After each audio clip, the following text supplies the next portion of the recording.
لڑکیوں کی شادی ہوتی ہے اور فوری طور پہ خواہش ہوتی ہے کہ جاتے ہی پہلے مہینے ہی حمل ہو جائے،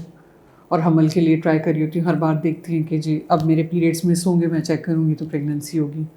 دیکھا تو پھر پیریڈز آ گئے، پھر دوبارہ پھر پیریڈز آ گئے، پھر پیریڈز آ گئے، حمل ہو ہی نہیں رہا. تو پریشانی بڑھنا شروع ہوتی ہے کہ میں تو ہیلدی ہوں اور میری پریگننسی کیوں نہیں ہو رہی، اور وہ پریشان ہوتی ہیں. اس پریشانی میں وہ ادھر ادھر بھاگ کے غلط قسم کی دوائیاں لینا شروع کر دیتی ہیں، بعض اوقات انٹرنیٹ سے سرچ کر کے دوائیاں لینا شروع کر دیتی ہیں، جس کی وجہ سے ان کو نقصان پہنچنا شروع ہوتا ہے. تو آج کی اس ویڈیو میں بتاؤں گی کہ خواتین قدرتی طور پر حمل کے چانسز کو کیسے بڑھا سکتی ہیں.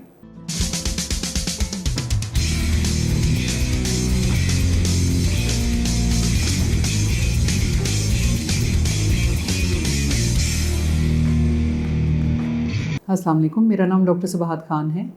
میں ڈاکٹرز ہاسپٹل اور عمر ہاسپٹل جوہر ٹاؤن لاہور میں as consultant gynaecologist and IVF specialist practice کرتی ہوں. میں نے دیکھا ہے کہ میرے پاس خواتین آتی ہیں یا ان کے گھر والے بھی ساتھ ہوتے ہیں بعض اوقات، اور وہ پیشنٹس کو اتنے ٹریٹمنٹس کرا کے آئے ہوتے ہیں ہمارے پاس حمل کرنے کے لیے، اور پھر بھی حمل نہیں ہو پاتا، اور پھر آ کے پریشان بیٹھے ہوتے ہیں کہ اب یہ کیا ہو گیا. ہمارے کچھ لوگوں کے ہارمونز ڈسٹرب ہو جاتے ہیں دوائیاں لینے کی وجہ سے، کچھ لوگوں کی اووریز میں انڈوں کی تعداد کم ہو جاتی ہے جسے ہم اوویرین ریزرو کہتے ہیں، وہ کم ہو جاتا ہے، اور مختلف طرح کے پرابلمز ہو جاتے ہیں، ویٹ گین ہو جاتے ہیں، لیکن حمل نہیں ہو پا رہا ہوتا. تو میں یہ ویڈیو ان لڑکیوں کے لیے بنا رہی ہوں کہ جو شادی شدہ ہیں، ابھی شادی کو کچھ ہی عرصہ گزرا ہے، اگر قدرتی طور پہ وہ حمل کے لیے چلیں، ان کی خواہش تھی اور نہیں ہوا حمل، اور شادی ہوئے 6-7 مہینے ہو گئے ہیں، تو وہ قدرتی طور پہ حمل کرنے کے چانسز کو کیسے بڑھا سکتی ہیں.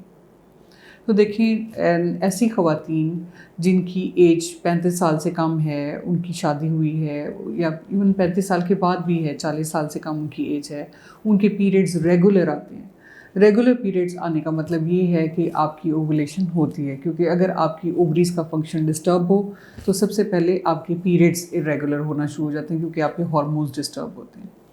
تو اگر آپ کی پیریڈز ریگولر آتے ہیں تو زیادہ تر چانسز یہی ہیں کہ آپ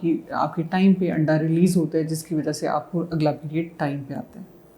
ایسی خواتین جن کے پیریڈز ریگولر ہوں، جو ادروائز ہیلدی ہوں، جن کا پہلے کوئی آپریشن یعنی سرجری نہ ہوئی ہو، جن کو پولیسسٹک اووریز کا ایشو نہ ہو، یا جن کی کوئی انڈومیٹریوسس یا کوئی اندر پیٹ کے انفیکشن کی ہسٹری نہ ہو اور ادروائز ہیلدی ہوں، تو چانسز ہیں کہ ان کے اندر اووولیشن ٹائم پہ ہوتی ہے اور گڈ کوالٹی کے ایگز ہوتے ہیں.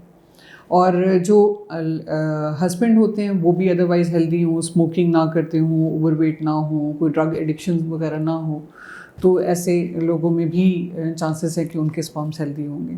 لیکن اگر 6-7 مہینے ہو گئے ہیں آپ کو نیچرل ٹرائی کرتے ہوئے بغیر کچھ کیے، اور آپ پریشان ہونا شروع ہو گئے کہ یہ 6-7 مہینے گزر گئے ابھی تک بھی حمل نہیں ہوا، تو چلیں ہم کسی ڈاکٹر کے پاس جا کے کوئی دوائی لے آئیں. تو ٹھہر جائیں، پہلے دوائی لینے سے پہلے آپ خود کچھ کوشش کر لیں، مانیٹر کر کے دیکھ لیں، آپ ٹائم ٹریٹمنٹ خود کر کے دیکھ لیں. اگر پھر حمل نہ ہو تو پھر آپ کسی ڈاکٹر کے پاس جا کے اب حمل کرنے کے لیے کوئی ادویات استعمال کر سکتے ہیں ڈاکٹر کے مشورے سے. اس میں سب سے پہلے تو یہ ہے کہ آپ اپنا بیسک الٹرا ساؤنڈ کروائیں. الٹرا ساؤنڈ آپ کروائیے گا اگر آپ کے پیریڈز ریگولر ہیں تو مڈ سائیکل میں، یعنی پیریڈز کے 11ویں دن سے لے کے 14ویں دن کے درمیان کسی وقت الٹرا ساؤنڈ کروائیں. الٹرا ساؤنڈ پہ 2 چیزیں آپ خود دیکھ سکتی ہیں. ایک یہ کہ آپ کی انڈے دانی میں فالیکل کس سائز کا بن رہا ہے، یعنی انڈے کا سائز کیا بن رہا ہے. اگر 18 ملی میٹر سے بڑے سائز کے ایگز آپ کے بن رہے ہیں تو وہ میچور ایگز ہیں اور ان کے چانسز ہیں کہ وہ اووولیٹ ہوں. دوسری چیز جو آپ الٹرا ساؤنڈ پہ دیکھیں گے وہ آپ کی یوٹرس کی لائننگ کی تھکنیس ہوتی ہے، جسے اینڈومیٹریل تھکنیس لکھا ہوتا ہے. اگر اس اینڈومیٹریل تھکنیس یعنی موٹائی، آپ کی جو بچے دانی کی جھلی کی موٹائی ہوتی ہے، وہ 8 ملی میٹر سے زیادہ ہو، 8 mm سے زیادہ ہو،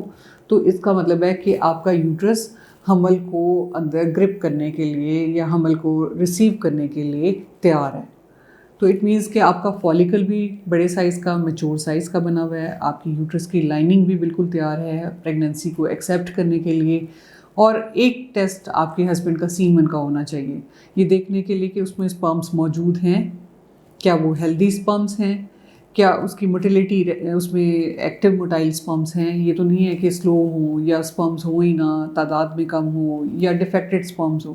ایک یہ چیز میک شور کر لیں کہ یعنی ایک ہسبینڈ کا سیمن کا ٹیسٹ ہونا چاہیے، ایک آپ کا الٹرا ساؤنڈ ہونا چاہیے. اب آپ اگر پلانڈ وے میں جانا چاہ رہی ہیں کہ میں اب دیکھ کے اپنی پریگنینسی کے لیے ٹرائی کرنا چاہتی ہوں، تو اس کے لیے آپ یہ کر سکتی ہیں کہ جب آپ 11ویں دن سے لے کے 14ویں دن کے درمیان کسی وقت الٹرا ساؤنڈ کرائیے، اس میں فالیکل آپ کو میچور سائز کا ملتا ہے. تو آپ 2 آپشنز آپٹ کر سکتی ہیں. ایک تو یہ کہ آپ انٹرکورس ایک دن چھوڑ کے ایک دن، ایک دن چھوڑ کے ایک دن، آپ اس دن سے جس دن سے آپ کو وہ 18 ملی میٹر یا اس سے بڑے سائز کا آپ کا فالیکل ملا ہے تو آپ وہ کر سکتی ہیں اور 1 ہفتے تک انٹرکورس کیجیے. ان بٹوین کسی بھی وقت ایگ اوولیٹ ہوگا، اس وقت اگر ہسبینڈ کے اسپرم آپ کے اندر موجود ہوں گے تو پریگنینسی ٹھہرنے کے امکانات زیادہ ہوتے ہیں. دوسرا ایک آپشن ہوتا ہے جو کسی ڈاکٹر کے مشورے کے ساتھ کیجیے. اب آپ نے انڈے بنانے والی دوائیاں نہیں کھانی، کیونکہ انڈے تو آپ کے نیچرلی بن رہے ہیں نا. تو آپ نے الٹرا ساؤنڈ پہ دیکھنا ہے کہ اگر آپ کا فالیکل بڑے سائز کا بنا ہوا ہے یعنی میچور سائز کا بنا ہوا ہے تو ڈاکٹر کے مشورے سے بعض اوقات ہم HCG ٹریگر دیتے ہیں. ایک انجیکشن ہوتا ہے جو لگایا جاتا ہے جو فالیکل کے اندر موجود آپ کے ایگ کو میچور کرتا ہے اور اس کی ٹائمنگ کرتا ہے کہ کس ٹائم پہ وہ اوولیٹ ہوگا. جب وہ ہم انجیکشن لگاتے ہیں تو اس کے 34 سے 36 گھنٹے کے بعد وہ ایگ ریلیز ہوتا ہے اور اس ٹائم پہ اگر ہسبینڈ وائف آپس میں ازدواجی تعلق قائم کر لیں یعنی ہسبینڈ کے اسپرم آپ کی باڈی کے اندر چلے جائیں تو اس میں جیسے ہی ایگ ریلیز ہوا فوراً اسپرم پہنچتے ہیں اور پریگنینسی ہونے کے امکانات بڑھ جاتے ہیں. اس طرح سے آپ خود سے مانیٹر کر کے اپنی پریگنینسی کو قدرتی طور پہ اچیو کرنے کے چانسز کو بڑھا سکتے ہیں. ہاں البتہ آپ مانیٹر کرتی ہیں 3-4 مہینے ہو جاتے ہیں اور اگر نیچرل پریگنینسی نہیں ہوتی تو پھر ضرور کسی گائنیکالوجسٹ کے پاس جا کے پراپر اپنی انویسٹیگیشنز کروائیں اور اس کے مطابق آپ کی ڈاکٹر آپ کو میڈیسن ایڈوائز کریں گی. بعض کیسز میں ایگز بنانے والی میڈیسنز بھی دی جاتی ہیں، بعض کیسز میں کوئی آپ کا پرابلم آئیڈینٹیفائی ہوتا ہے اس کو ٹھیک کیا جاتا ہے تو حمل قدرتی طور پہ بھی ہو جاتا ہے. تو خواہ یہ نہ کریں کہ جی حمل نہیں ہو رہا فوراً بھاگے جائیں کوئی ساتھ والے ڈاکٹر کے پاس ڈسپینسری میں یا کسی ہمسائی کے مشورے سے انڈے بنانے والی گولیاں کھانا شروع کر دیں، کیونکہ یہ گولیاں آپ کے لیے نقصان دہ بھی ثابت ہو سکتی ہیں. تو ڈاکٹر کے مشورے کے بغیر کوئی بھی ٹریٹمنٹ نہیں کرنا اور قدرتی طور پہ حمل کے چانسز کو بڑھانے کا میں نے آپ کو ایک طریقہ بتا دیا ہے. آپ اس طرح سے خود سے مانیٹر کر کے بھی پریگنینسی کے چانسز بڑھا سکتے ہیں.